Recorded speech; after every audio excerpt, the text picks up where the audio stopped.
everyone. Welcome to Save the Day, your dating survival guide from Coffee Meets Bagel. I'm Dawn, your host and CMB's Chief Dating Officer. Each episode, I bring on a dating expert to explore what it takes to go on better dates and ultimately find a great relationship. Today, as my guest, I have Dr. Morgan Anderson, a clinical psychologist, relationship coach, and host of Let's Get Vulnerable podcast. I love that title, Let's Get Vulnerable. And today, not only are we going to talk about attachment style, we're going to dig into how attachment style could be making or breaking our dating lives. For all the daters out there, when I first learned about this concept of attachment style, I was like, oh my God, it explains everything about my dating life. So I'm really excited to introduce the concept to you with Dr. Morgan. Welcome to the show. Thank you so much for having me. I'm so excited to be here. And this is my favorite topic in the world, talking about attachment theory. So I'm excited. Awesome. So for those of us who are just not familiar with attachment theory whatsoever, let's start with the basics. What is attachment theory? Yeah. So if you took Psych 101 in college, you might remember that it was briefly mentioned. It all started in the 1950s with John Bowlby and Mary Ainsworth. And they were trying to understand the infant's relationship with the mother and how that impacts development into adulthood. So they did studies with baby monkeys, actually, and that was kind of how attachment theory was born. One of the things that I remember that stood out to me is in those early studies, they learned that when they would take the baby monkey away from the mother, that above food, above anything else, that baby monkey would want a terry cloth because it reminded it of the mother. That was the most important thing, was the relationship and the reassurance that the mother's still there. So attachment theory is this understanding of how our early experiences in relationship with our caregivers creates a template for how we navigate relationships throughout the rest of our lives. I see. And there are different kinds of attachment style we end up developing as a result of our relationship with our caretaker. Is that right? Yes. And then to add on to it, even more recent research shows that it is that relationship with caregivers and then also your early dating experiences. So your first boyfriend or girlfriend and then your subsequent relationships also impact your attachment style. Okay. Yes. So let's get into the each of the attachment style. What are the attachment You're ready styles? to go. Yeah. Let's do it. So, and one thing I want to say that I think is really important is to note that all of us have traits of every attachment style. Okay. So what happens though is you hang out in one more than others. Okay. So you're probably, at least 60% of one of the attachment styles, but you'll still have traits of the other ones. Right. So it's not like a rigid thing where I'm like only this. It's fluid. Yes. And I like the way you describe it, like I'm hanging out more in a particular style, but it's I'm kind of coming in and out of the other ones as well. Okay. Great. Exactly. So there's 4 main attachment styles. The first one is anxious or preoccupied is another name for it. And this is the experience where, you can't stop thinking about your partner. They haven't texted you back and it's been 15 minutes and it's on your mind and you need a lot of reassurance about the relationship in order to feel safe. And a lot of times in this anxious style, the fear of abandonment is the biggest fear. So this is where we see people who will prioritize the relationship above all else. Those friends who you have who, once they're in a relationship, they've disappeared. They likely have anxious attachment. I see. So that's one. Okay. And then another style is called avoidant attachment. And with this style, you have difficulty with intimacy. So there's a lot of dismissiveness and distancing. These are the people who maybe you go on a great date and then they don't call you back for 3 weeks, or they ghost, or You date for 6 months and they're still not really wanting to call you their significant other, right? So people who really struggle with intimacy, and their core fear is, I will lose myself if I get close to you. I will lose myself. Right. That makes sense. Yeah. And then we have another style, which is disorganized, which is about 5% of the population. And this is a very challenging one. And I'm kind of laughing because I had this experience in the past. This is where you have both anxious and avoidant pretty equally. So it's, you kind of go between both. So in one moment you're fearing abandonment, the other one, you don't want to be too close. I see. Okay. And then what's the last one? Oh yes, of course. The fourth style is secure attachment. This is where we all want to be. This is where my needs matter and your needs matter. I value closeness and I value taking care of myself. I can communicate openly, I can set boundaries, and I can grow in intimacy and closeness with you as a healthy relationship develops. So we all want to be in secure attachment. Yeah, I like the sound of that. Yes. How do we get there? Yeah. Well, I'm sure that's what I talk about. Yeah, okay. So I'm sure we'll get into it. But before, this is very interesting. So through our experience with our early childhood experience with our caretaker, we developed this, and our early dating lives, we developed this styles, which is not rigid, fluid, but still there is some primary style that we end up kind of exhibiting. Why is this important to our dating life success? Ooh, so I always tell people this is the missing piece of the dating puzzle. Okay. And I'll tell you why. If you have anxious attachment tendencies, you will be highly attracted to avoidantly attached people. It is a magnet, those two styles. Why? I would think that it's the opposite, right? Because I need more reassurance. So I would want to, right. You would think, but what happens is unconsciously, right? Our brain is looking for partners who fit the template that we have for love. If I'm anxiously attached, my template for a relationship is that I have to work really hard. Love is unavailable to me. People aren't going to want to give me what I need. So I am very attracted to people who fit my template, AKA people who are avoidantly attached. I see. And is it also because if I developed an anxious style, is it likely that my caregiver had an avoidant style? Is that why I end up with anxious style? And that's kind of what I'm familiar with, and so that's what I kind of go after. Yes, it's what you're familiar with. It's a wonderful way to put it. It's what you know. That's your template, aka your blueprint, if you will, for a relationship. So that's what you're attracted to. If we wanted to go a little deeper, or do you want to nerd out with me for a second? Yeah, let's go deeper. Okay. So Freud talked about this idea of repetition compulsion, which is where we're actually repeating those same childhood relationship dynamics in our adult relationships with this unconscious wish that this time we would have a different outcome and that it would make up for all the past hurt. So it's very powerful. Yeah. So if I'm an anxious style, then I tend to go after avoidant, which I can imagine makes my dating life really challenging because I'm not going to get that reassurance easily because I'm now dating somebody who's avoidant. And if I'm avoidant style, is the tendency the opposite? Like you observe that based on research, a lot of people go for anxious style. Yes. I see.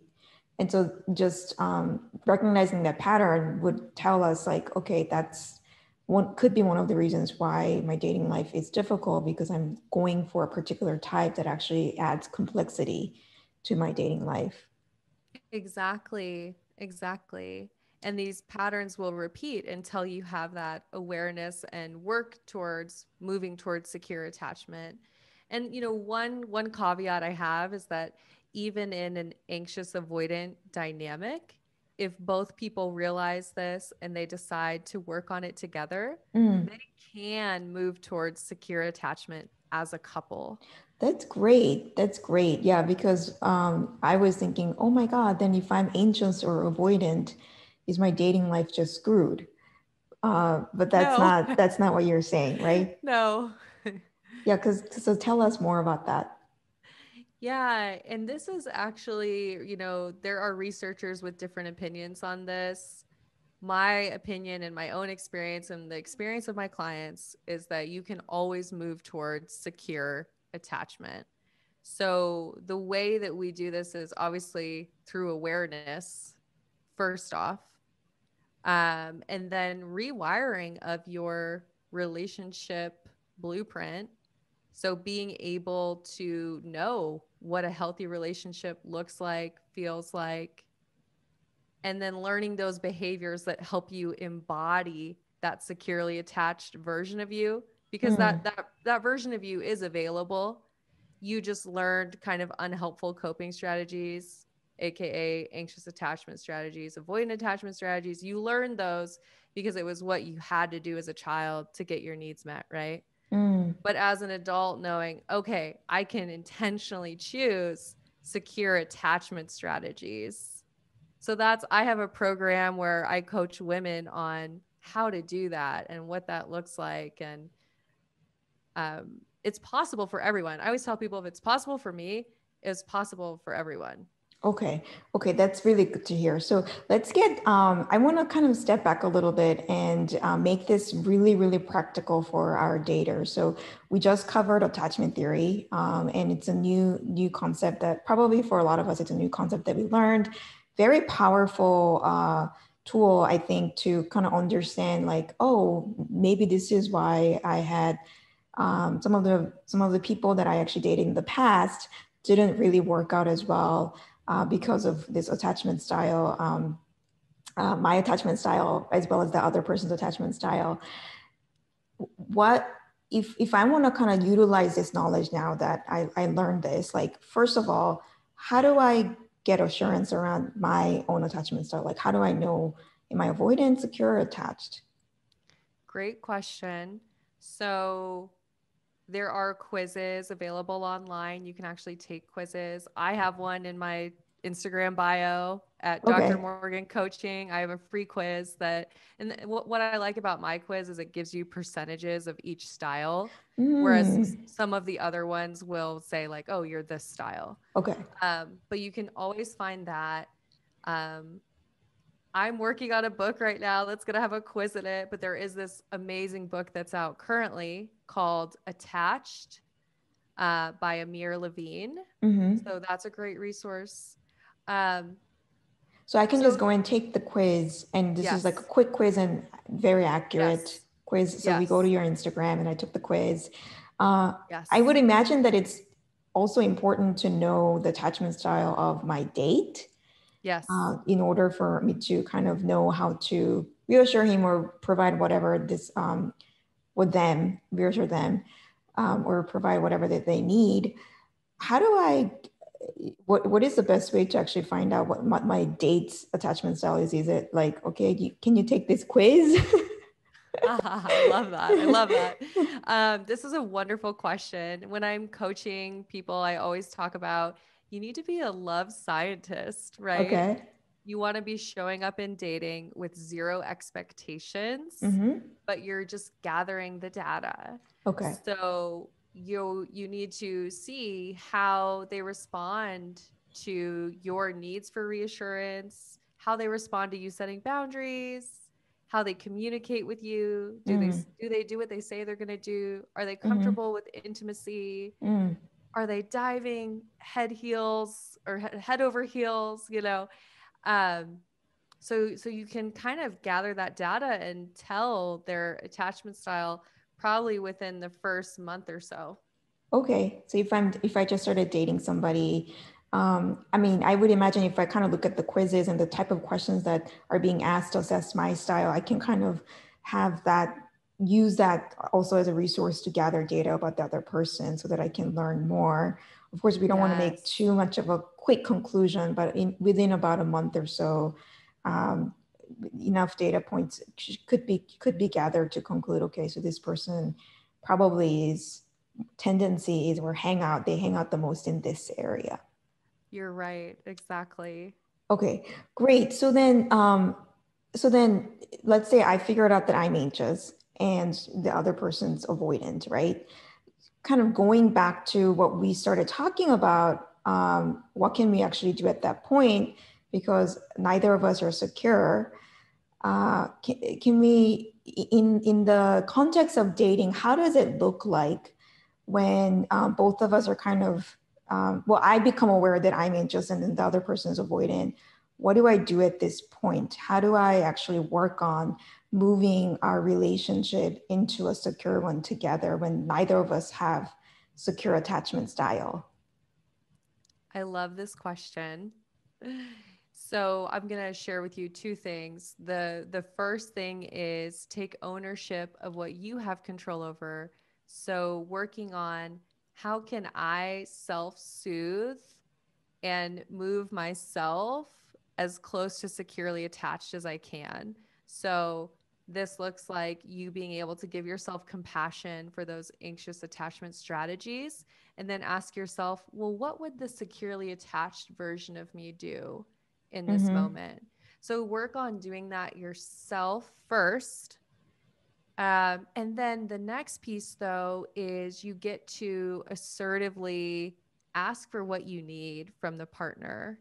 Okay. So if I'm anxiously attached, it may be that I need a little bit more reassurance. One example might be for me, it's really helpful if you and I have a date planned once a week and I know that it's planned, Mm-hmm. right? If I'm avoidantly attached, I may need to ask for times where I'm able to go off and be by myself and I'm not in communication with you. Like maybe one day a week, I need to be completely off on my own, right? So tuning into yourself, knowing what those needs are, asking your partner for those things.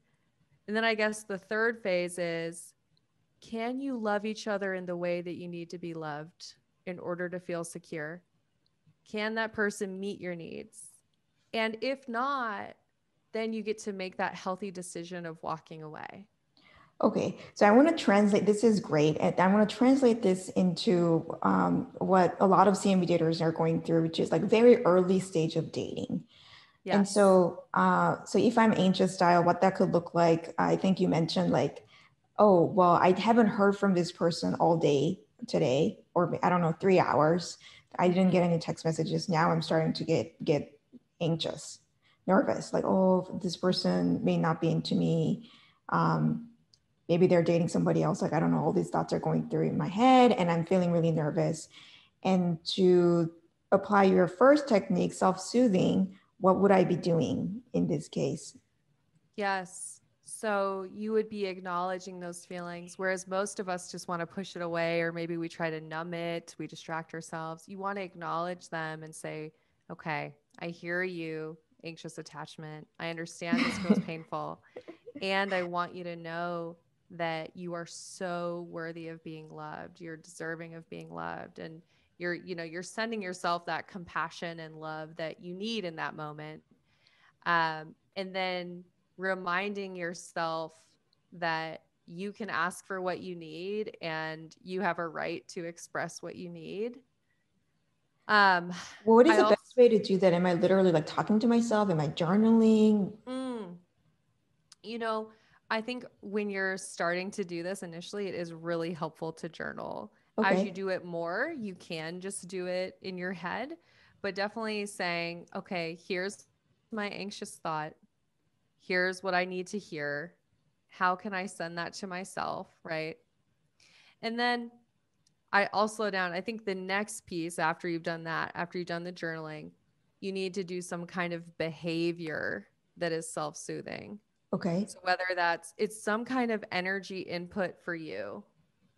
something that's self-care for yourself. So go for a run, call a friend, but reminding yourself of your worthiness and reminding yourself that you can take care of you. You're Mm-hmm. not dependent on this other person's response. Mm-hmm. How do I know at this point, like sometimes like too much is too much, right? So if the person is not, I don't know, like disappeared and goes for like 3 days or something, and then I'm feeling like similar, it may not be because I'm anxious to attach. It may Right. just be like, okay, this person really, well, the other person is avoidant or really just rude or whatever else. Like, so how Yes. do I kind of get reassurance that it's me that actually has to work on this in situation, or the other person, this date is just not, appropriate or something. Yeah. Well, I love that you mentioned this because this is why I talk about doing the self-soothing first. Okay. So once you've done that piece, and let's say it's still really bothering you, and maybe, yeah, it's been 24 hours, it's been 2 days, you need to be able to express yourself. So Okay. you'd be able to say something like, hey, I've really been enjoying getting to know you. And I realize that we haven't spoken about 48 hours. I wanted to check in with you. Are you interested in continuing to get to know each other? Mm-hmm. So that's the secure attachment, right? You're moving to secure, where you're being open, honest, direct, saying how you feel, and going from there. Okay, so then after self-soothing, it doesn't stop there. We take the next step, which is to engage with the other person in a direct, honest Yes. conversation. Great. Yes. So I love what you demoed, which is like an example of how we could be communicating. I would imagine that if I'm an ancient style, it's very nerve-wracking to actually have that kind of conversation, because in my head, I'm going to be like, oh, is this too aggressive? I'm being too needy or whatever else that story that I'm going to make up. Any tips for those of us who are like having a hard time or feeling nervous about engaging with the other person about what I Mm. need in this direct, honest manner? My heart goes out to that because I know exactly what that's like. And I think one of the things I would want to communicate is knowing that that person that is meant for you will hear you. They will Mm, take in what you have to say. They will show up. They are mhm. not your person if when you express your needs and express how you feel, that pushes them away. Right, So right. you're just gathering that data sooner, right? If you're Mm-hmm. brave enough to be vulnerable, you're saying how you feel, you're saying what you need, and if that's the thing that pushes them away, Yeah. that person's not meant for you, and you just saved yourself some time. That's such a great point. I think just I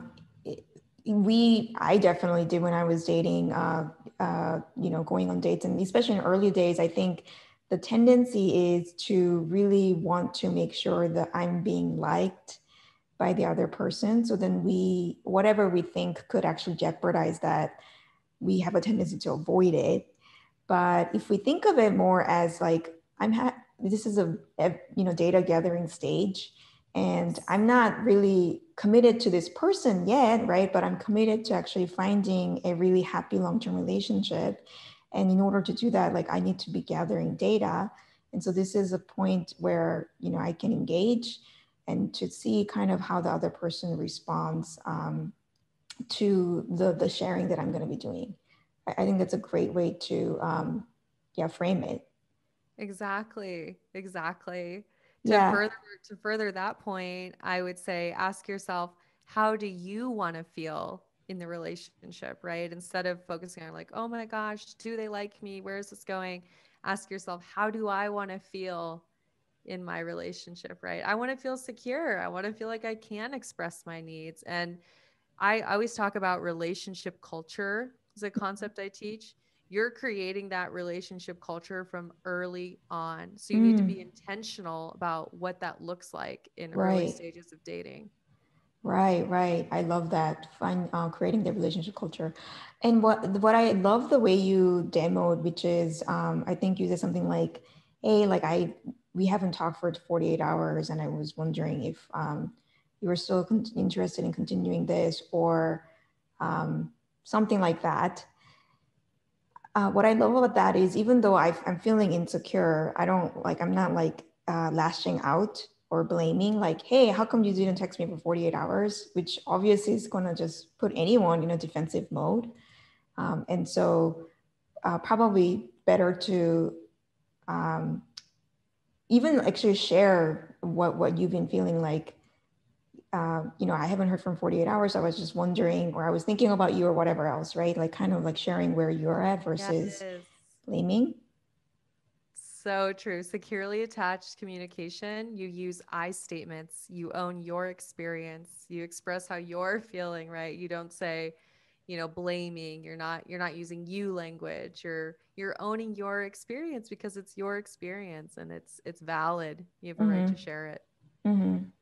What about if I'm avoidant style? Like, how would I be showing up in my typically dating life, like in the first couple, very early on? Yeah, so I know about this as well because I've also had this style myself. And one of the famous lines I'll say is, "I like this person, but." So Mm, if I'm avoidantly attached, I may like somebody, but I will typically find one or two things that makes them not a good fit for me. mm, It's a way to be dismissive and not have intimacy and kind of distance yourself I from the see. connection. So that's one way. Another way is just really not creating a lot of space in my life for dating. So I see this a lot with highly successful men and women, you know, where they're like, I just don't have time for it. Mm, mm, mm, Right. mm. So not making space, always finding one thing that's wrong. Um, and then really struggling with developing the emotional investment. So struggling to become exclusive and then call the person your significant other and really slowly moving through those investment stages. I see. So I would be, when I start dating somebody, I would be coming up with reasons why they're not the perfect fit. I'm Yes. guessing I'm probably not, engaging with that person often. Maybe I'm just like stopping myself even. Yes. Yes. Yep.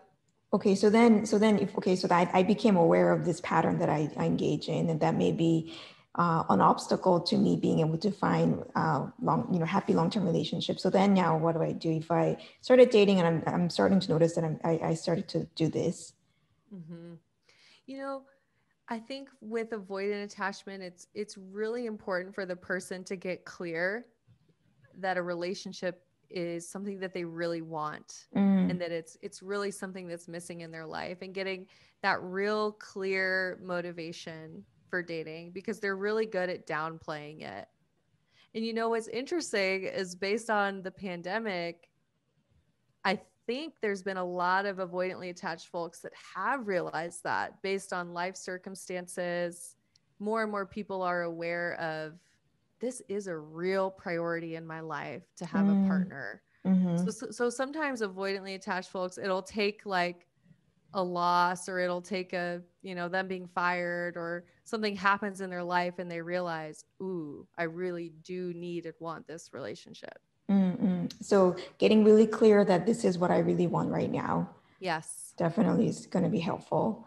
I bet, but old habits don't die easily. So, I'm still going to be, when I start dating, like, I'm going to find myself not wanting to engage or like, okay, this person, this one thing I don't think is a Yes. good fit. Like, I'm even though I'm aware that I'm long-term relationship is what I want, I'm guessing I'm going to continue to engage in that kind of behavior. So then what do I do?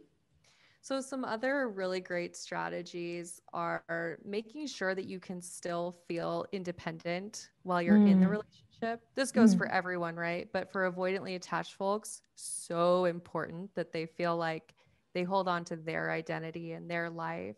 So, this looks like you being assertive about, well, I really need that weekend with the girls, or I really need that trip with the guys, whatever it is, but you being assertive about your own independent time that you need.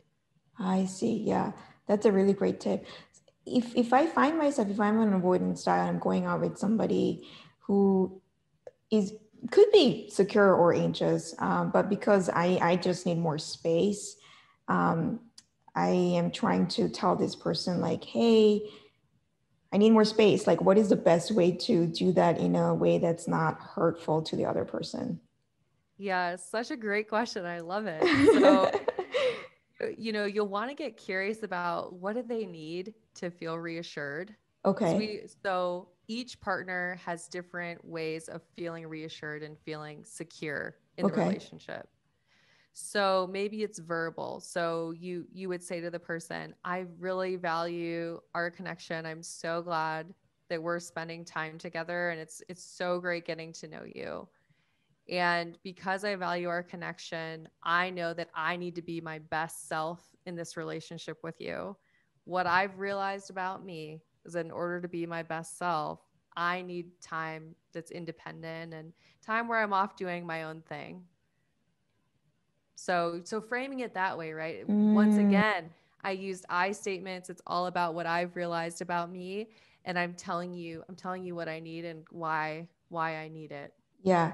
All the CMAs out there, if you recognize yourself in this conversation as an avoidance style, like literally write down what Dr. Morgan just said, because that was gold.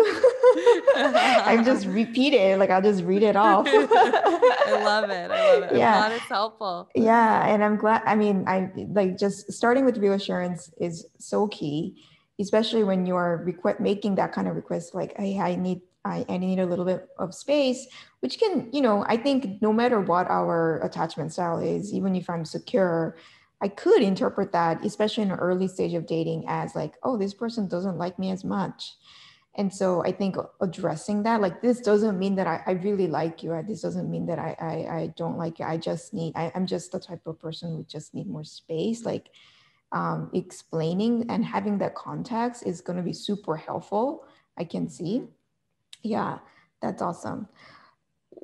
What point would you say, so we try to work this out. We're learning about each other and trying to get to a secure relationship. Now, of course, it's not gonna be smooth all the time, and it's not gonna be easy sailing. I'm sure that we're gonna like run into bumps. And I'm curious, like, at what point do I, tell myself, okay, well, we really worked hard, both of us, to get this point to a, secure relationship, but I really don't think this is working. Like, I think sometimes it's a little bit hard to draw the line, and we can kind of go on and on and on, even though maybe it's better off to just end and move on to another, to a new potentially new relationship. So how do I know when it's a good time to say, we tried and it's not working, so let's Mm. kind of move on? Great question. And I think you're right. Most people don't do this soon enough. Mm, Um, One thing I want to say before I answer is you have to realize that a relationship is a living, breathing thing. It's the third entity that is there between two people. mm, So you have to know that it's never one person's fault. It's this third living, breathing thing that has its own functioning and its own dynamic. And mm, sometimes you have two amazing people, but that third entity just doesn't function well. mm, So I want to say that I think it's really important to look at, is this relationship adding value to my life or subtracting value? And when you get to a place where there is more energy drain, there's more value subtraction, then you need to ask yourself, is this really worth continuing? mm-hmm. So it's more, there isn't like a, I wish there was a formula like Yeah. X plus Y equals Z. So if that happens, like, yeah, move on. But Mm-hmm. it really is more of a gut check. Yes, gut check. And I guess the other thing I should say is I believe that you owe it to the relationship, you owe it to the partner to give them the opportunity to meet you. Give Mm, them the opportunity to love you how you need to be loved. Give them the opportunity to give you reassurance. And we do this through communicating assertively, expressing what we need. But if you are doing that, you're communicating, you're asking for what you need, and it's not being met over and mm, over. There's your data, mm, right? mm, They don't have the capacity. to meet you where you're at. They don't have the capacity to give you what you need, Mm-hmm. and you're not getting what you need. So it's ultimately not kind to either individual to stay in that dynamic. I love that. And I love that in both cases of the avoidant anxious style, you recommend the daters first start with themselves. Like we are doing the work to either self-soothe or recognize that we are actually in this pattern and whatnot. So we're doing the work. And then we're making, the request, like the clear communication of how we're feeling and what we need. And so if we're doing that both and the needs are not being met, yeah, you're probably right. This relationship isn't going to be working out, at least like right now, as how I show up today. Maybe in the future, if I'm a different, if I grew to be a different person and that person also grew to be a different person, it may work out. But right now, it's not going to work out. And I think we have to be really honest with that, right? And so really like your recommendation of do the work. We have to do the work on our own, but also and like you said, let the person love you and like give them a chance to by making a clear request and then kind of see where the relationship lands. Exactly. Exactly. That's awesome. Does my attachment style, can it change over time, or is it, am I, if I'm hanging out a lot in anxious worlds, then that's kind of like way it is. So this is where some of the debate happens within attachment theory research. And I will tell you this, I am in the camp of you can always change your attachment style. You can always move towards secure attachment. Mm. Um, I will say this. So it's just like unhelpful coping strategies in terms of they're always there and they might kind of still pop up every once in a while. So let's What are the unhealthy coping strategies? well, here I'll try to explain this better. So, like, let's say that majority of the time I've done the work. I used to be anxiously attached, and now I'm securely attached. Majority of the time, I'm hanging out in secure attachment. But then let's say I have a night where I don't get any sleep. I have a deadline at work. I have my cat die. Like, let's just say worst day in the world, right? It is highly likely that some of my anxious attachment is going to pop Flare back up. up. Mm-hmm. So just like how if you like learned how to eat healthy and you had to give up your bag of potato chips as your coping skill, right? If you're super, super stressed out, you may find yourself reaching for that bag of potato chips. Anxious attachment, same thing. Okay, I actually you bring up a good point. I for those of us who are anxious or avoidant, so just so that we can recognize behavior patterns that's not healthy, what are the common unhealthy coping strategies that typically we engage in for each style? Great question. And there's so much about this. So I'll say that I'm just going to kind of give you the tip of the iceberg Yeah. here. So anxious attachment, okay, one would be catastrophizing, where you're Okay. always picturing worst case scenario. You're spending a lot of mental energy like, oh my gosh, they're going to cheat on me, they're going to leave me, they're not going to like me anymore. You're just picturing worst case scenario with the relationship. Um, Another is not communicating your needs. Mm, I would call it devaluing your needs mm, and prioritizing your partners. mm, mm, mm, mm. So not giving So them opportunity to really get to know you, really love you because you're not saying anything. yeah, you're so focused on what does the partner need? How do Right. I show up for them that you are devaluing your own needs. Yeah. So I'm yeah. resonating because I think I had an ancient tendency when I was dating also. So that really resonates with me. Yeah. Yeah. Another strategy that's unhelpful is constantly seeking reassurance. Mm, So constantly going to the partner of, well, you didn't do this for me, or you're not telling me that you love me, or you didn't buy me this thing. I'm making Yeah. examples, You but need to text me every hour or text me every whatever. hour. Mm-hmm. Yeah. So just that high need for reassurance, Mm. and putting that on the partner instead of Right. giving yourself some of that reassurance, right? Right. Right. Yeah, definitely can see myself in those descriptions. What about for avoidant? Yeah, so some unhelpful avoidance strategies are dismissing your Mm, partner's needs. So let's say your partner's coming to you with something that matters to them, and you're not really going to hear it. You're kind of like whatever, and mm, it pushes you away. So not really hearing your partner's needs. mm, mm, Um, Another unhelpful strategy is disappearing, right? mm, Like not communicating. mm, So stonewalling, if you will, like completely disengaging from communication with your mm, partner. mm. Yeah. Well, so, for those of us who are this type and can see ourselves, recognize ourselves in these examples, these are the type of behaviors, of course, that's going to sabotage our dating life and, block us from getting what we really, really want. So Yes. yeah, great that, thank you for sharing the example. Yeah.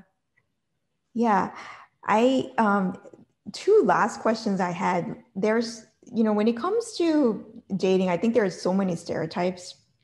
And so one of the common stereotype is that men are more avoidantly attached. That's why they're non-committal. Is there truth to this?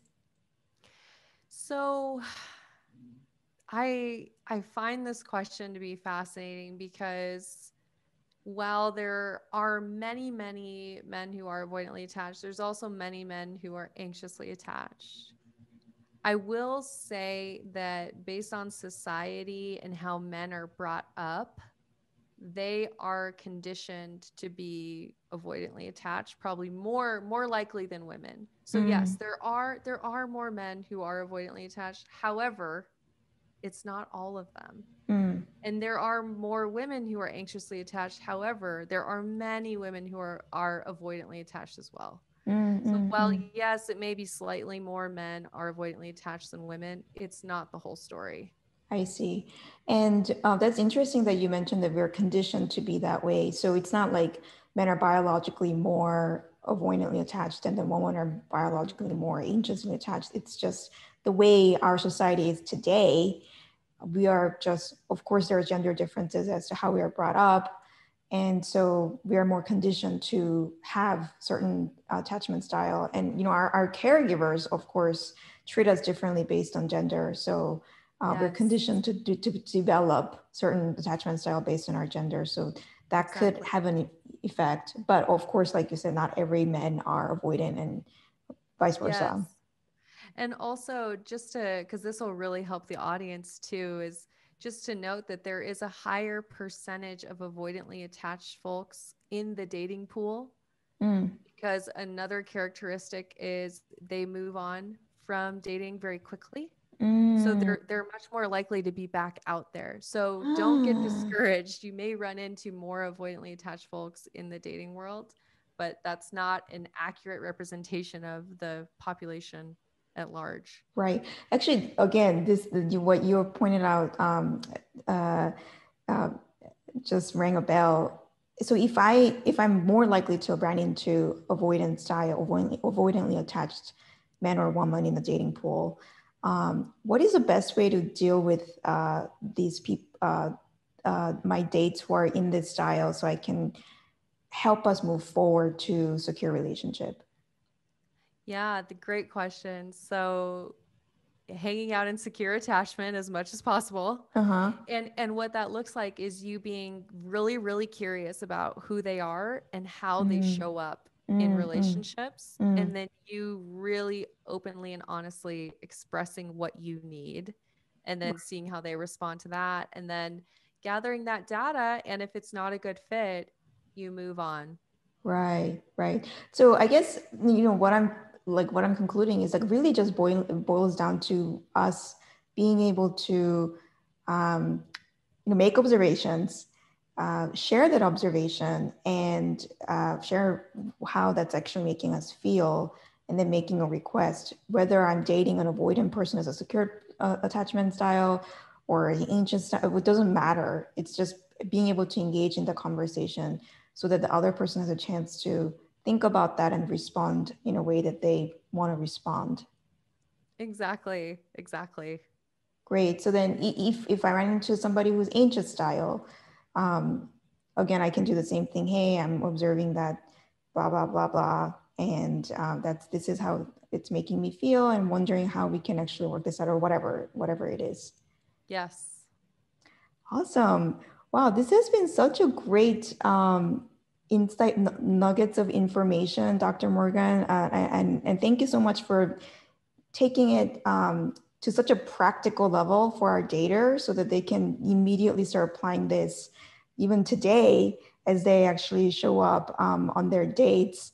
You know, I think it's such a powerful tool to have in our toolboxes as we try to navigate dating and understand kind of what's going on, because you know sometimes it's confusing to run into and or be in a date with somebody who has an opposite attachment style with us, and doesn't mean necessarily that the person is not the right fit. So having this knowledge, I think, really can prepare all of us to better respond to different types of people that we would be meeting. Exactly. Yeah. Yeah. No, I think that this is going to be so helpful to people who, even if they've heard about attachment theory, hopefully this took it to a new level. And that's always my goal, is to give people practical things that they can do now. So I hope the audience runs with this information and it's super helpful to them. Yeah. My final question to you, I ask this to every Save the Date guest who we bring on. What is the best dating tip that you've ever received? Ooh, great question. Trade expectations for curiosity.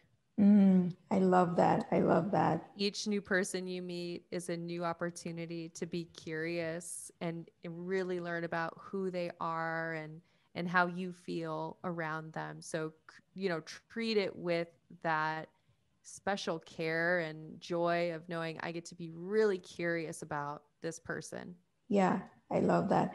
Dr. Morgan, thank you so much for sharing your time and knowledge. And if we want to dig more into this or anything else that you do, because this has been so helpful, then where can I find you? How can I learn more about your work and what's coming up for you? Thank you so much. Yes, I would love to connect with everyone. You can find me on Instagram. So it's at Dr. Morgan Coaching. It's Dr. Morgan Coaching. Also, I have a podcast called the Let's Get Vulnerable podcast. So there's lots of attachment theory info on there if you're interested. Yeah, those are the best ways to connect with me. Great. And as a reminder for everyone, all the resources, wonderful resources that Dr. Morgan mentioned, we'll have that as a notes on our blog, coffeemeetsbagel.com /blog. So please check that out. And thank you all for joining us. And we'll see you in 2 weeks. Thank you so much, Dr. Morgan. Thank you.